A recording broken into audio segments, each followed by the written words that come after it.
प्रिय छात्रों, वंदे मातरम।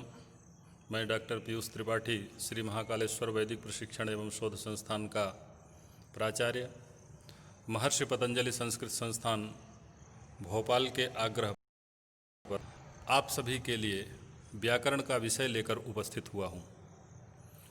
आज हम पूर्व मध्यमा द्वितीय वर्षम संस्कृत भाषा परिचय द्वितीय प्रश्नपत्रम विषय कोड 602 का अध्यापन करने जा रहे हैं। इसमें आपको जो पढ़ने योग्य विषय हैं वो हैं संधि समास विचारः, क्रिया विचारः, प्रत्यय विचारः, कारक विचारः, अव्यय विचारः, संस्कृतस्य भाषासु प्रभावः। इन 6 विषयों को मिला करके आपका दूसरा प्रश्न पत्र तैयार होता है। पहले विषय को यदि हम पढ़ने जाएंगे तो उसमें आप देख रहे हैं संधि प्लस समास विचार। दोनों विषय बड़े हैं, इसलिए पहले हम संधि पढ़ लेते हैं, इसके बाद फिर हम समास पर चर्चा करेंगे। इसके बाद क्रिया और प्रत्यय क्रमशः हम आगे प्रयत्न करेंगे कि आपका यह द्वितीय प्रश्न पत्र पूरा तैयार कर हम उपलब्ध करवाएं। ये जो हमने आपको 6 विषय बताए हैं, इन विषयों के अध्ययन हेतु आपको निम्नलिखित पुस्तकों का चाहिए। वो पुस्तक कौन सी हैं? देखिए, यहाँ देखिए, क्रमशः सारे विषय दिए हुए हैं। पहली है शिक्षा संग्रह, महाभाष्यम, वाक्यपदीयम, शुद्ध कौमुदी, वैदिक वाङ्मय में भाषा चिंतन, पाणिनि व्याकरण की भूमिका, व्याकरण शास्त्र का संक्षिप्त इतिहास, भाषा विज्ञान की भारतीय परंपरा। इन विषयों को लेकर के आपको उपरोक्त जो विषय दिए हुए हैं, संधि, क्रिया, समास इत्यादि, इनकी तैयारी करनी है। किंतु अभी विद्यालयों का सफल नहीं हो पा रहा है।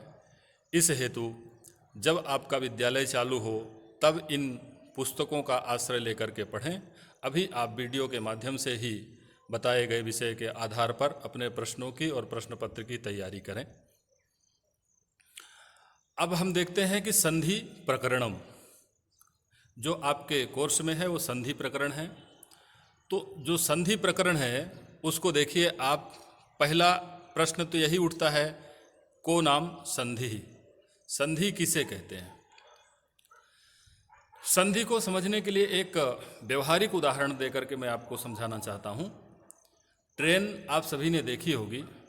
जैसे ट्रेन का एक बोगी दूसरी बोगी से, फिर तीसरी, चौथी, पांचवी बोगी से मिल करके एक जाती है, उसी प्रकार से एक शब्द दूसरे शब्द से, दूसरा तीसरे से, तीसरा चौथे से, ऐसे मिल करके एक कोई पद बन जाता है, वो संधि है।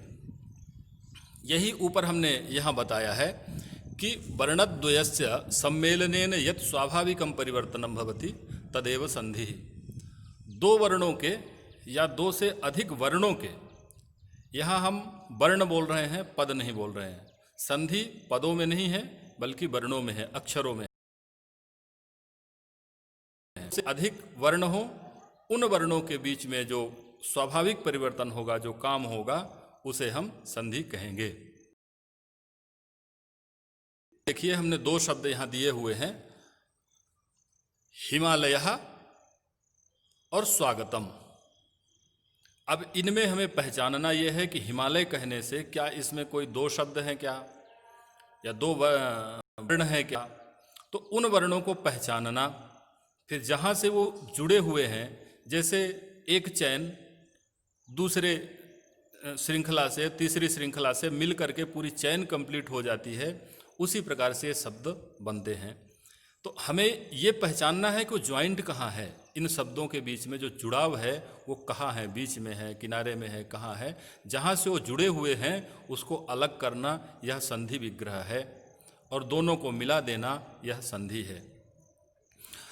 हिमालय हमें देखिए, हिम धन आलयः, संधि हो गई, दीर्घ संधि, हिमालयः।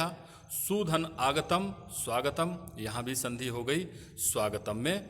तो इस प्रकार से आप देख पा रहे हैं कि दोनों शब्द में दीर्घ और यण संधि हो गई। अब हम देखते हैं कि कुल मिलाकर के संधि के कितने भेद होते हैं। संधि भेदाः, तो मुख्यतः संधि के 3 भेद होते हैं। संधेः भेदत्रयम् अस्ति, संधि के 3 भेद होते हैं। वो कौन से हैं? संधि भेदाः, संधि के भेद कौन हैं? आइए देखते हैं। हमने इस डायग्राम के माध्यम से आपको बताने का प्रयास किया है। ये देखिए, पहला है अच संधि, इसी को हम स्वर संधि कहते हैं। फिर है दूसरी हल संधि, इसको हम व्यंजन संधि कहते हैं। तीसरी है विसर्ग संधि, यह विसर्ग संधि ही है। अब जो अच संधि है, अच माने क्या? उ रील री ए ओ ऐ औच, ये इसके बीच में जो आने वाले वर्ण हैं ये अच संज्ञक हैं, इनको अच कहते हैं। और इन्हीं वर्णों को व्याकरण में स्वर भी कहते हैं। यही स्वर हैं और यही अच हैं, दोनों नाम से जानी जाती है। हल संधि किसे कहते हैं? न अल इति हल, जिसमें अल वर्ण नहीं हो, अल अर्थात कि स्वर वर्ण नहीं हो, वो व्यंजन वर्ण होता है, तो उसको हम व्यंजन कहते हैं। इसके अनेकों उदाहरण आगे हम आपसे चर्चा करेंगे। इसी प्रकार से है विसर्ग संधि। विसर्ग संधि के जो भेद हैं वो अपने अलग हैं, जैसे ऋत्व संधि, सत्व संधि इत्यादि इसमें होंगे। आगे हम व्यापक रूप में इसकी चर्चा करेंगे। अब ये 3 संधि हैं कुल मिलाकर के, अच संधि, हल संधि और विसर्ग संधि। अब इसको आप देखिए, स्वर संधि। अब पहले हम, ये 3 संधि हैं तो तीनों को तो हम बता नहीं सकते हैं, तो पहले हम ले लेते हैं अच संधि को। अब देखिए, अच संधि वही स्वर संधि। स्वर संधि के जो भेद हैं उनको देखिए आप, इस डायग्राम में आपको स्पष्ट रूप से दिख रहा होगा। पहला भेद क्या है स्वर संधि का? दीर्घ संधि। ये आप क्रमशः देखिए, स्वर संधि, स्वर संधेः अधोलिखित प्रमुखाः भेदाः भवन्ति। ये अधोलिखित प्रमुख भेद इसके स्वर संधि के हो। पहला दीर्घ संधि, दूसरा गुण संधि, तीसरी वृद्धि संधि, पांचवी पूर्व रूप संधि, छठी अयादि संधि। तो स्वर संधि के कितने भेद हो रहे हैं? 6 भेद यहाँ हमने आपको बताए हैं। अब क्रमशः हम आपको इनको पढ़ाएंगे। पहले दीर्घ संधि बताते हैं, फिर गुण संधि बताएंगे, फिर उनके प्रश्न उत्तर इत्यादि ये बता करके हम अपने विषय को पूर्ण करेंगे। आइए तो देखते हैं, इसको क्या कहते हैं? दीर्घ संधि। अब दीर्घ संधि इसको क्यों कहते हैं? क्योंकि बड़ी संधि और सबसे सरल संधि है। इसको ज़्यादा इसमें आप लोगों को जोर देने की आवश्यकता नहीं, बहुत सरलता से इसको आप समझ जाएंगे। मैं प्रयास करूंगा कि आपको बहुत सरल विधि बता दूं, जिससे आप सब दिन के लिए दीर्घ संधि समझने लग जाएं। पाणिनि ने एक सूत्र लिखा है, अकः सवर्णे दीर्घः। अकः मतलब अक से, सवर्णी दीर्घः, सवर्ण में दीर्घ संधि होती है। अब पहला प्रश्न तो यही हो रहा है कि अक किसे कहते हैं? अक प्रत्याहार आपने पूर्व में पढ़ा है संज्ञा प्रकरण में। संज्ञा प्रकरण में आपने अक, अच, अल इत्यादि प्रत्याहार पढ़े हैं। वर्णों के उच्चारण स्थान अकुह विसर्जनीय नाम कंठा इचु यशा नाम तालु इत्यादि पढ़े हैं।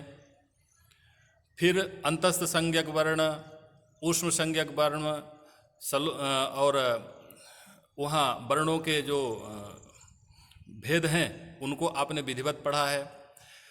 यहाँ हम कुछ प्रत्ययों का उदाहरण देंगे, आपको उनके अंदर के वर्णों को समझना है। जैसे इस सूत्र में कहा अक, तो अक में कौन कौन से वर्ण आते हैं आप देख लीजिए। आ, ई, उ, री, लृ, क। पहले ही व्याकरण में आपने पढ़ा होगा अयुण ऋलृक। तो ये देखिए जहाँ हमने अंडरलाइन किया, इस क्रम से आप इसको देखेंगे तो फिर उ, फिर रि और लृ, का अंतिम वर्ण होने के कारण उसको नहीं लिया जाता है। और री का यहाँ आपके लघु सिद्धांत कौमुदी में उदाहरण नहीं था दीर्घ संधि में, इसलिए उसको भी नहीं लिया गया है। अब देखिए, आप ये तो समझ गए अक प्रत्याहार। अब अक से सवर्णी अच पर में हो तो दीर्घ रूप एक आदेश होता है। अक अर्थात कि पद, दो पद होते हैं, पूर्व पद और उत्तर पद। तो पूर्व पद किसे कहते हैं? जैसा कि आप ये देख रहे हैं कि दैत्यारी अक, ये आप यहाँ ऊपर देखिए, आ ई उ री स्वरणाम मेलनम सवर्णेन इत्युक्ते क्रमशः आ ई उ री इत्येतैः स भवति तदा वर्णद्वयस्य स्थाने दीर्घ स्वरः भवति। यदि पूर्व में आ ई उ री हो और पर में भी आ ई उ री हो, एक जैसे दोनों तरफ आ ई उ री होंगे तो दोनों को मिलकर के एक दीर्घ रूप एक आदेश हो। इसके उदाहरण देखिए, जैसे हमने कहा कि दैत्यारी ही, तो आप यहां स्पष्ट रूप से देखिए, हमने आपको बताया था कि दोनों तरफ एक जैसे होना चाहिए। तो यहां दैत्य में देखिए आप, दैत्य में जो या है उस या के बाद आ होता है, तो अर्थात दैत्य के या में आ है। इधर अरिह जो है तो अरिह में आ स्पष्ट रूप से दिखाई दे रहा है। तो दोनों आ, चाहे ह्रस्व आ अथवा दीर्घ आ हो, दोनों स्थिति में चाहे दीर्घ दीर्घ आ ई हो चाहे ह्रस्व दीर्घ हो, किसी भी प्रकार से होंगे, यदि सवर्ण होंगे तो दोनों को मिलकर के दीर्घ रूप एक आदेश हो जाएगा। तो ये देखिए, दैत्य धन अरिह था, दोनों को मिलकर के बन गया दैत्यारिहि। अब इसके बाद देखिए, ई के बाद यदि ई होगी तो क्या होगा? तो भी दीर्घ रूप एक आदेश होगा। तो श्रीधन ईशा था, तो श्री में दीर्घ ई के बाद दीर्घ ई मिल गई, तो दोनों को मिलकर के दीर्घ दीर्घ मिलेगा तो भी दीर्घ ही होगा, तो श्रीशाह बन गया। इसी प्रकार से विष्णुधन उदयः को देखिए, ऊ के बाद यदि ऊ होगा तो दोनों को मिलकर के बड़ा ऊ हो जाएगा। तो विष्णु में छोटा ऊ था, उदयः में भी छोटा ऊ था, दोनों ऊ को मिलकर के ये बड़ा ऊ हो गया विष्णुदयः।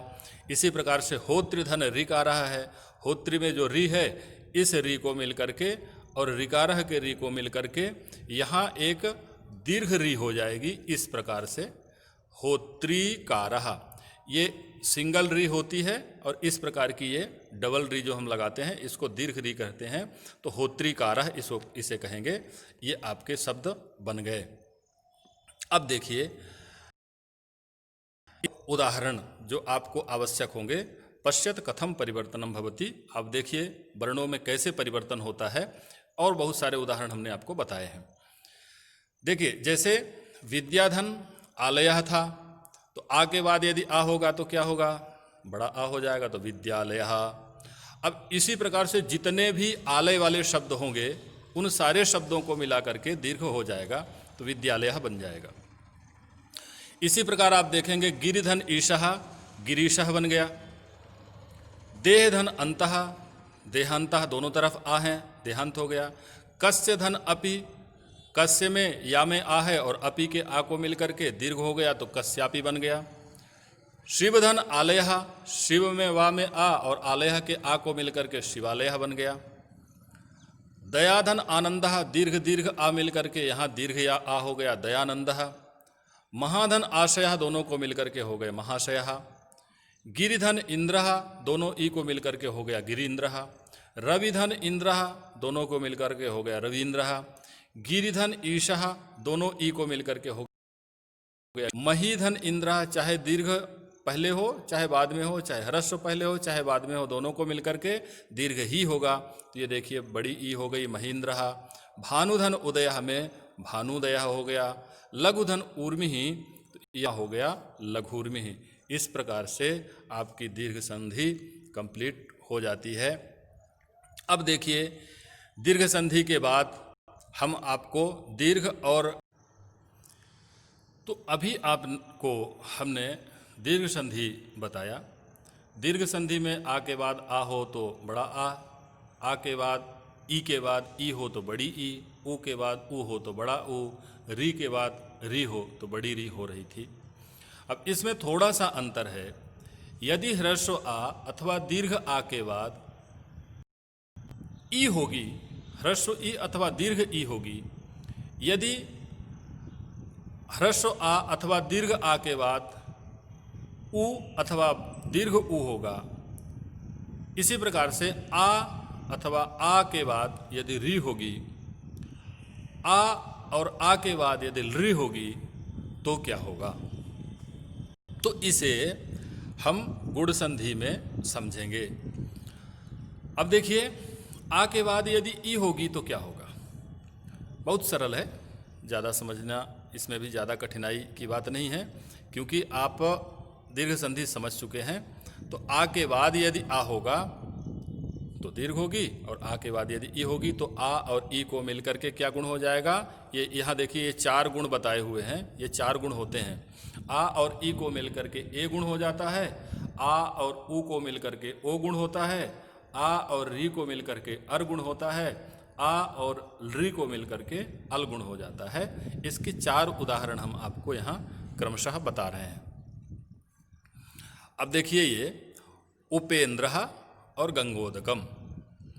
उपेंद्र गंगोदकम में क्या हुआ है, उपधन इंद्र, पा में आ है, इधर इंद्र का ई है, तो आ के बाद यदि ई होगी तो क्या होगा, ए गुण हो जाएगा। ये देखिए आप, ए गुण हो गया उपेंद्र। गंगाधन उदकम, आ के बाद यदि उ होगा तो क्या हो जाएगा, ओ हो जाएगा। ये हो गया देखो आप गंगोदकम। कृष्णधन रिद्धि, तो कृष्ण में जो णा में आ है ये, और रिद्धि के री को मिला करके अरगुण हो जाता है। आ और री को मिल करके अरगुण हो जाता है। तो कृष्ण का णा हलंत हो गया, ये अर के इस आ से मिल गया अर के, और रा जो है री के स्थान में हुआ तो ये जा करके ऊपर यहाँ बैठ जाएगा कृष्णार्थी ही। इसी प्रकार से आप देखिए, तवल लकार तव धन लृकार, तो तव में जो वा था इधर लृ था, लकारा नहीं था, तवल लकारा तव धन लृकार था, तो लृ को क्या हो जाएगा, ला हो जाएगा, यहाँ लृ था। तो तवल लकार में ये देखिए आप, यहाँ ला हो गया तवल लकार। इस प्रकार से आप ये गुण संधि के भेद देख लिए हैं। अब इसके दूसरे उदाहरण अभ्यास के लिए हम और दे देते हैं, आपको समझने और याद करने के लिए में सहायक होंगे। देखिए, जैसे नरधन इंद्र है, आ के बाद ई होगी तो क्या हो जाएगा, ए हो जाएगा, जैसे नरेंद्र। अब जितने भी इंद्र वाले शब्द हैं उन सारे शब्दों को आप इसी प्रकार से गुण संधि का समझिए, चाहे नरेंद्र हो, देवेंद्र हो, महेंद्र हो, कोई भी इंद्र वाले जो शब्द हैं वो सभी इस प्रकार से लगभग बन जाएंगे। इसी प्रकार से ग्रीष्मधन ऋतु था, तो ग्रीष्म में मा में आ और री को मिल करके क्या हो गया, अर गुण हो गया, तो ये हो जाएगा आपका अर, और रा का जो है ऊर्ध्वगमन होकर के ग्रीष्म ऋतु बन जाएगा। इस प्रकार से राजधन ऋषि, यहाँ भी अर हो जाएगा और अर में रा ऊपर चला जाएगा तो राजर्षि बन जाएगा। सप्तधन ऋषि, आ के बाद री होगी तो अर हो जाएगा तो सप्तर्षि बन गया। सप्तर्षि के बाद आप देखिए तवधन ऋकारा है, तो तव में जो वा था उस वा को आ और री को मिल करके अल हो गया तो तवल लकारा बन गया। अब यहाँ देखिए देवधन इंद्र, वा में आ और इंद्र के ई को मिल करके बन गया देवेंद्र। गणधन ईशा और बन जाएगा आपका गणेश। रमाधन इंद्र रमेंद्र। महाधन ईशः महेशः। दुर्गाधन ईशः दुर्गेशः। परधन उपकारः परोपकारः। भाग्यधन उदयः ये भाग्योदयः। इस प्रकार से बहुत सरलता से 4 गुण होते हैं। गुण 4 ही होते हैं, कौन कौन से, आ और ई को मिलकर के ए गुण, आ और उ को मिलकर के ओ गुण, आ और री को मिलकर के अर गुण, आ और री को मिलकर के अल गुण हो जाते हैं। प्रकार के ही गुण होते हैं। अब इसी प्रकार से इन्हीं संधियों में से कुछ प्रश्न के कैसे कैसे देखने को मिलते हैं, उनके कुछ फॉर्मेट कहीं बदल देते हैं, कहीं घुमा फिरा करके पूछते हैं, बात वही रहती है। तो इसको आप समझिए। अभ्यास के लिए मैंने यहाँ आपको कुछ प्रश्न भी दे दिए हैं। जितने प्रश्न मैंने दिए हैं इन प्रश्नों के उत्तर मैं यहाँ नहीं लिख रहा हूँ, क्योंकि आपको अभ्यास करना चाहिए और आप स्वतः करिएगा। मैंने 15 के करीब प्रश्न इसमें पूछ दिए हैं। इन प्रश्नों के उत्तर अभी मैं बता देता हूं, पर इन प्रश्नों को और अधिक बढ़ा करके आप 15 के 20-25 प्रश्न बनाइए और उनका अभ्यास करेंगे तो आपके परीक्षा के लिए बहुत उपयोगी होगा। अब देखिए, ये दो संधि हैं, दो संधि के ही प्रश्न हमने पूछे हैं। जैसे पहला प्रश्न है दीर्घ संदेह उदाहरणम अस्ति, ये परीक्षा का पैटर्न है, इसी प्रकार हमसे प्रश्न पूछते हैं। 4 ऑप्शन दे देंगे, तो अब हमको पहचानना है कि इन 4 में से दीर्घ संधि का उदाहरण कौन है। तो दीर्घ संधि आपने पढ़ लिया है, आ ई उ 4 होती हैं, आ ई उ री। तो इन चारों संधियों में से कौन सा है, तो इसका सही उदाहरण जो होगा धात्रिधन अंशः, धात्रंशः, ये है क्या, नहीं है दीर्घ संधि का। रमाधन इंद्रः, ये रमेंद्र गुण संधि हो गई। देवधन औदार्यम, देवौदार्यम, ये भी नहीं है, ये वृद्धि संधि हो गई। तो कस्य धन अपि, कस्य में या में आ है और अपि का आ मिल गया, तो ये दीर्घ संधि है। तो आपका सही उत्तर होगा कस्यापि दा। इसी को हम घुमा करके पूछ देते हैं कि दीर्घ संदेह उदाहरणम नास्ति, दीर्घ संधि का उदाहरण नहीं है। तो ये 4 हैं, तो कोई एक ऐसा होगा इसमें जो दीर्घ संधि का उदाहरण नहीं होगा। तो देखिए, महीधन इंद्रः, इत्यलम, गिरीशः और शिवालयः, इनमें से जो महीधन इंद्रः, ई के बाद ई है, दीर्घ संधि है। इत्यलम, जो इति धन अलम, ये दीर्घ संधि, ये यण संधि का उदाहरण है, अर्थात यह दीर्घ संधि का उदाहरण नहीं है। इत्यलम वाला सही इसका उत्तर होगा। सविग्रहम संधेर नाम लिखत, एक इस प्रकार से प्रश्न पूछ देते हैं, विग्रह करके संधि का नाम आपको बताना है। तो विद्याधन अभ्यासः, दीर्घ संधि, दोनों तरफ विद्या में आ है और अभ्यासा में आ है, दोनों को मिलकर के दीर्घ संधि हो गई। इसी प्रकार से अब देखिए, अक प्रत्याहारे के वर्णाः भवन्ति, अक प्रत्याहार में कौन कौन से वर्ण होते हैं, आपको अभी मैंने बताया था, आ ई उ री ऋक, अक प्रत्याहार हो गया। सवर्ण संज्ञक वर्णाः के, सवर्ण संज्ञक वर्ण कौन से होते हैं, तो सवर्ण संज्ञक, अभी सवर्ण संज्ञा हमने बताया है, आ ई उ, अकः सवर्ण दीर्घ, अक प्रत्याहार जो हैं उनकी सवर्ण संज्ञा हो रही थी, तो इसमें आप बता सकते हैं अक वर्णाः, सवर्ण वर्णाः। गुण संधेः उदाहरणम अस्ति, इसमें से आपको गुण संधि का उदाहरण बताना है। तो आप उसी प्रकार से देखिए, इत्यलम इति धन अलम था, रविधन इंद्र है, महाधन उत्सव है, तो महोत्सव जो सा वाला है ये गुण संधि का उदाहरण है। आ के बाद यदि उ होगा तो ओ हो जाएगा, महोत्सव बन गया। एंग प्रत्याहार के वर्णाः भवन्ति, एंग प्रत्याहार आपको बताया है, ए ओ ऐ औ च, ए ओंग, ए और ओ, जब अयुण ऋलृग ये 14 सूत्र पढ़ेंगे वहाँ एंग प्रत्याहार आपका बन जाएगा। ए ओ, ये 2 वर्ण हैं, ए ओ अंग, ए ओंग, एंग प्रत्याहार के वर्ण हो गए। अत संज्ञक वर्ण कहा, अत संज्ञा किसे कहते हैं, तो अत संज्ञक वर्ण ह्रस्व आकार होता है और आत संज्ञक वर्ण दीर्घ आकार होता है।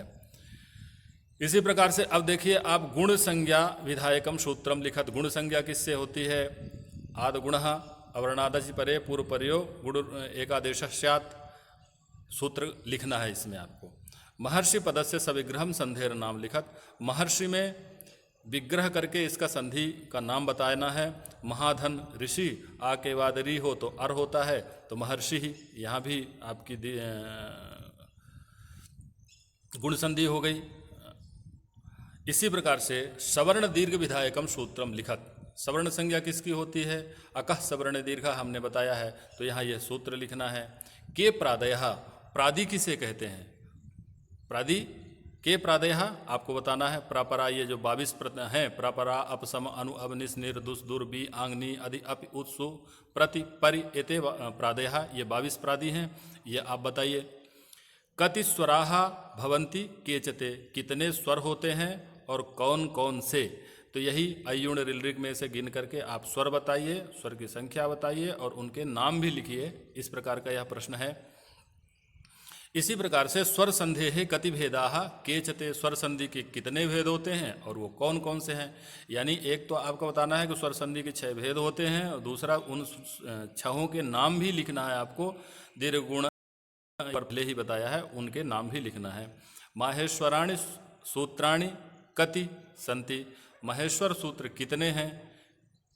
14 सूत्र हैं। उन 14 सूत्रों को आप बताइए। प्रश्न को गंभीरता से, और प्रश्न यदि आप समझ गए तो उत्तर देने में आपको सरलता होगी।